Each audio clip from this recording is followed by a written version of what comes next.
यहाँ भी लगी है, वहां भी लगा रहे, तेरे पैरों में भी लगी है, पैर जैसे छूने लगे चौका, नहीं आप ऐसा मत कीजिए नाथ, आप पधारे हैं, वो कृपा है। लिपट गए ठाकुर जी से।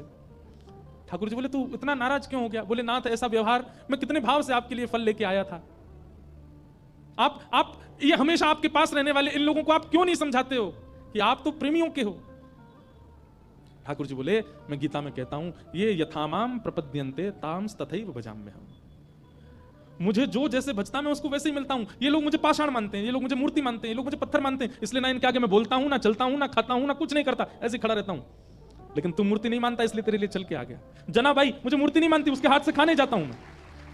ये नामदेव तुकाराम मुझे मूर्ति नहीं मानते, इसलिए उनके साथ खेलता हूं मैं। अब इन लोगों को कौन समझाए? ये लोग सब मुझे मूर्ति मानते हैं, तो मैं भी इनको मूर्ति ही मानता हूं। ठाकुर जी क्या कह रहे हैं गीता में कि मुझे जो जैसे बचता मैं उसको वैसे ही मिलता हूं। जो ठाकुर जी के प्रति पाषाण बुद्धि रखता है, ठाकुर जी उस व्यक्ति के प्रति भी पाषाण बुद्धि रखते हैं।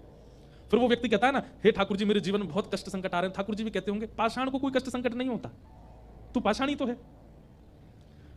ठाकुर जी को यह अनुभव ही नहीं होता कि हम भी चैतन्य हैं। जब हम ठाकुर जी के प्रति चैतन्य का भाव रखेंगे तो ठाकुर जी को भी लगेगा कि ये भी चैतन्य है। और फिर जैसे चोखा मेला के अंग पर लगे हुए पीड़ाओं को ठाकुर जी अपने चंदन से ठीक कर रहे हैं, वैसे हमें भी करेंगे। हमने ठाकुर जी को मूर्ति माना, ठाकुर जी भी हमको मूर्ति मान करके खूब सारे कष्ट दे देते हैं जीवन में। फिर हम कहते हैं ठाकुर जी इतनी पीड़ा, इतना कष्ट। ठाकुर जी कहते हैं पत्थर को कोई कष्ट थोड़ी होता बेटा,